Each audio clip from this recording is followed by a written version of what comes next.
Hello guys. मैं अपने channel में आपका वेलकम करता हूँ। जो हॉरर स्टोरीज़ मैं आपको सुनाऊंगा वो ज़्यादातर लोगों ने हमें सेंड की हैं। इन स्टोरीज़ में इतना हॉरर है कि आपका जिस्म खौफ से कांप उठेगा। जिन लोगों का दिल छोटा है वो रात को ये स्टोरीज़ बिल्कुल ना सुने। जो स्टोरी मैं आपको सुनाने जा रहा हूँ ये सुनकर आपके रोंगटे खड़े हो जाएंगे और इसमें बहुत ज़्यादा खौफनाक बातें हैं। बिना किसी देर के स्टोरी शुरू करते हैं। हैंड फ्रीज लगा लीजिए, आंखें बंद कर लीजिए और लेट जाइए और इन्जॉय कीजिए। अहमद ने हमें अमेरिका से सेंड की है। चलिए ये कहानी अहमद की ही ज़ुबानी सुनते हैं। मेरा नाम अहमद है और मैं बेसिकली लाहौर का रहने वाला हूँ। 2005 में मेरे और मेरे चाचू की फैमिली इन्होंने अमेरिका के वीज़े के लिए अप्लाई किया था, जो कि अप्रूव हो गया और हम 2005 में ही अमेरिका शिफ्ट हो गए। मेरा एक कज़न अली था जो अब फोत हो चुका है, अल्लाह ताला उसकी मग़फ़िरत फरमाए। मुझसे 2 साल बड़ा था। पाकिस्तान और अमेरिका हम दोनों ही एक ही स्कूल में पढ़ते थे। हमारा याराना बहुत ज़्यादा पक्का था। हम खेल कूद भी इकट्ठे करते थे और सारे उल्टे सीधे काम इकट्ठे ही किया करते थे। अली बहुत शरारती और निडर किस्म का इंसान था, लेकिन मैं उसकी निस्बत थोड़ा डरपोक था और कम शरारती था। अली एक एड्रेनालिन जंकी भी था। यहाँ पे मैं थोड़ी सी वजाहत करता चलूँ कि एड्रेनालिन क्या चीज़ है। एड्रेनालिन एक केमिकल है जो इंसान के जिस्म में उस वक्त पैदा होता है जब इंसान किसी बहुत ही खौफनाक या ख़तरनाक सूरत हाल में हो।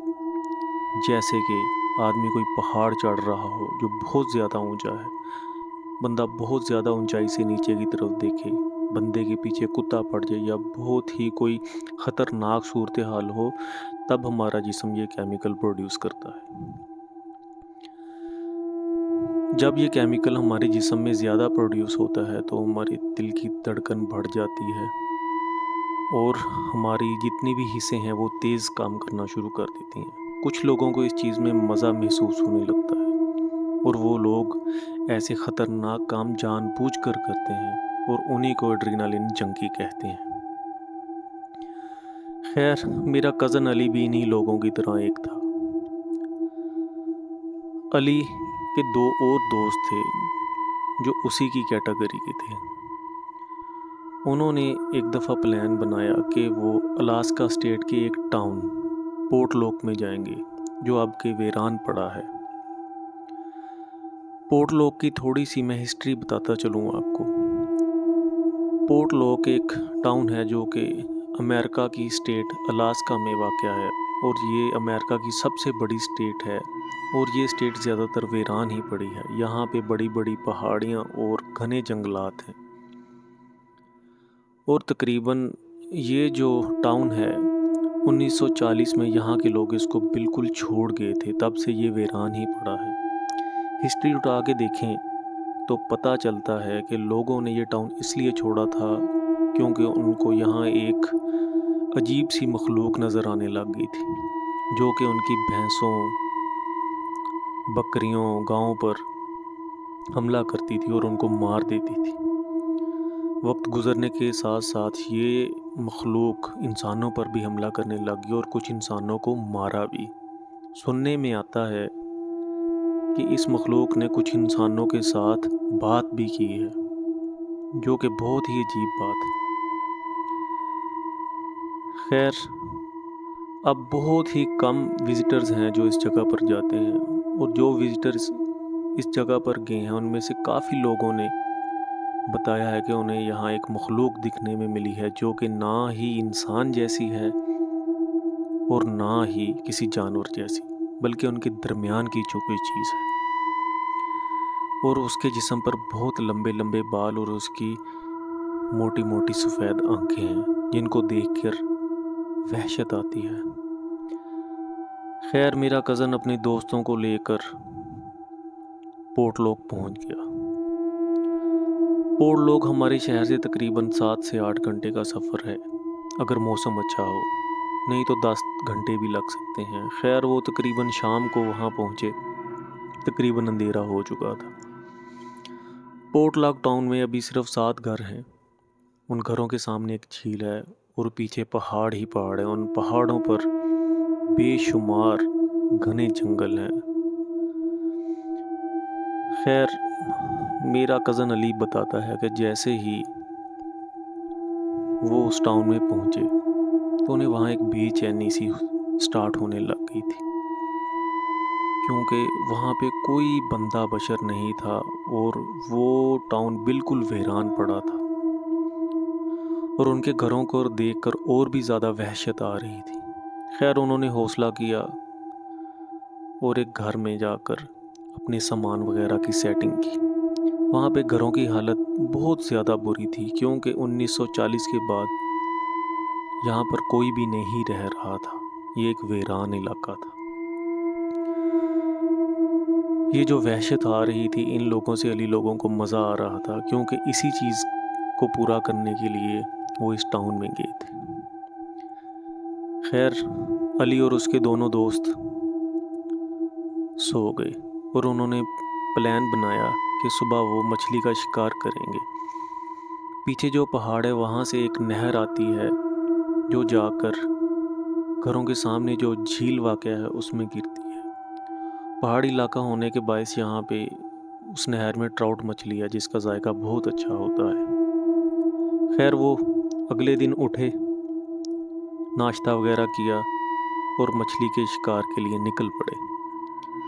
चलते चलते वो जंगल में काफ़ी आगे चले गए। यहाँ पे जंगल बहुत ही ज़्यादा घना था और एक अंधेरे का सा समा था।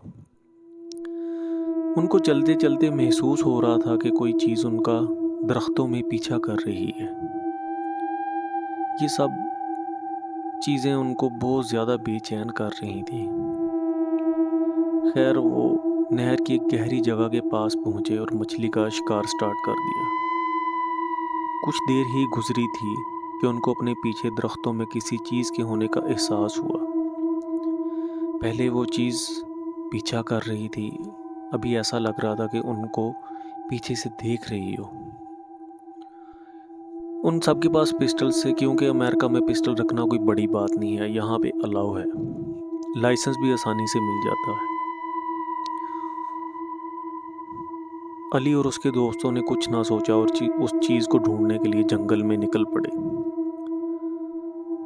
काफ़ी देर जंगल में चलते रहे और एक जगह आराम करने के लिए बैठ गए। अली और उसके दोस्त क्या देखते हैं कि यकदम एक अजीब सी मखलूक दरख्तों के पीछे से नमूदार हुई। जैसे ही उन्होंने उस चीज़ को देखा उनके पसीने ही छूट गए और उनके रोंगटे खड़े हो गए, क्योंकि ये वही चीज़ थी जो हिस्ट्री की किताबों में उन्होंने पढ़ी थी। उसके जिस्म पर लंबे लंबे बाल, मोटी मोटी बिल्कुल सफ़ेद आंखें जिनमें काली पुतली बिल्कुल ना थी, और उसके पंजे भी बहुत बड़े बड़े थे। उसको देखकर तीनों बंदों ने अपने अपने पिस्टल निकाल लिए, लेकिन देखते ही देखते बड़ी ही तेज़ी से उस चीज़ ने अली पर अटैक कर दिया और अली के सीने पर ज़ख़म डाल दिया। उस मखलूक का इरादा ही था कि वो बाकी दोनों दोस्तों पर भी हमला करे, लेकिन उन्होंने फायर खोल दिया और वो चीज़ देखते ही देखते घने जंगल में गायब हो गई। अब अली नीचे गिरा पड़ा था और ज़ख़म में पेन की वजह से चीखें मार रहा था। खैर अली के दोनों दोस्तों ने हौसला किया, अली को उठाया और रोड की तरफ चल दिए जहाँ पर वो मौजूद थे। तकरीबन वहाँ से मेन रोड 30 किलोमीटर दूर था। अब उन्हें ये भी डर था कि वो मखलूक कहीं दोबारा ना आ जाए, क्योंकि इस दफ़ा उन दोनों ने अपना भी डिफेंस करना था और अली का भी। उनको ये एहसास हो रहा था कि वो चीज़ लगातार दरख्तों में उनका दोबारा से पीछा कर रही है। खैर कोई 6 घंटे लगा कर वो जंगल से निकले और मज़ीद 3 घंटे पथरीली ज़मीन पर پیدل چلنے کے بعد وہ مین روڈ پر پہنچ گئے۔ سورج غروب ہو چکا تھا اور مین روڈ بہت سنسان پڑا تھا۔ وہاں 1 سے 2 گھنٹے بعد کوئی گاڑی گزرتی تھی، لیکن ابھی تو رات کا ٹائم ہو گیا تھا اور اب وہاں سے کوئی گاڑی نہیں گزر رہی تھی۔ وہ وہاں بے یار و مددگار بیٹھے تھے۔ ان کا سامان بھی پیچھے ٹاؤن میں پڑا تھا اور نہ ہی ان کے پاس کھانے پینے کی کوئی چیز تھی اور نہ ہی کوئی موبائل تھا۔ وہ وہاں بیٹھے رہے کہ رات کے لیٹ ٹائم میں وہاں سے ایک وین والا گزرا۔ علی کے دوستوں نے اس کو روکنے کی بہت کوشش کی لیکن وہ نہیں رکا۔ لیکن اللہ کا کرنا ایسا ہوا، پتہ نہیں اس وین والے کے دل میں کیا آیا۔ 3 سے 4 منٹ بعد وہ واپس آیا، اپنی گن لے کر وہ نیچے اترا، کیونکہ اسے بھی ڈر تھا کہ اتنے ویران روڈ پر یہ جو بندے کھڑے ہیں کہیں یہ مجھے لوٹ ہی نہ لیں۔ لیکن اس نے سوچا شاید واقعی ہی کوئی مصیبت میں گھرے ہوئے آدمی ہو۔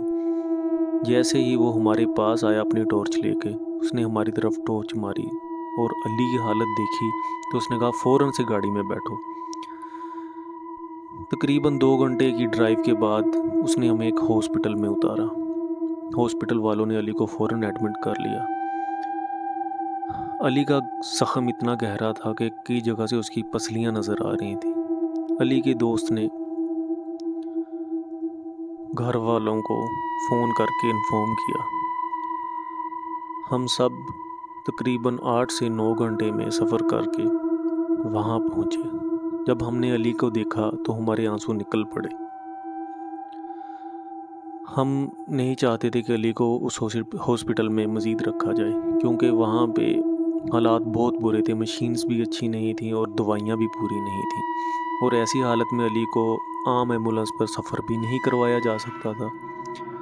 خیر، یہ امریکہ ہے، یہاں پہ انسان کی قدر بہت زیادہ ہے۔ ہاسپٹل والوں نے ہمیں ایک ایئر ایمبولنس ارینج کر کے دی تھی۔ اس ایئر ایمبولنس میں تقریباً 2 گھنٹے کا ہوائی سفر کرنے کے بعد ہم اپنے شہر میں پہنچ گئے اور وہاں ایک اچھے ہاسپٹل میں علی کو ایڈمٹ کروایا۔ علی وہاں تقریباً 1 ماہ ایڈمٹ رہا، لیکن اس کا زخم ٹھیک ہونے کا نام ہی نہیں لے رہا تھا۔ علی کی حالت دن بہ دن خراب ہوتی جا رہی تھی۔ ہم نے دم درود بھی بہت کروایا لیکن اس سے کچھ افاقہ نہ ہوا، اور ایسے ہی دن گزرتے گئے اور زخموں کی پین کی وجہ سے علی کوما میں چلا گیا، اور کوما سے جانے کے بعد اس کو وینٹیلیٹر پر شفٹ کرنا پڑا، اور وینٹیلیٹر پر شفٹ کرنے کے 2 دن کے اندر اندر علی کی ڈیتھ ہو گئی۔ میں آج بھی جب یہ چیز سوچتا ہوں اور پچھتاتا ہوں کہ کاش میں نے علی کو اس دن روک لیا ہوتا تو وہ ہمارے درمیان جیتا جاگتا بیٹھا ہوتا اور ہمیں یہ دن نہ دیکھنا پڑتا۔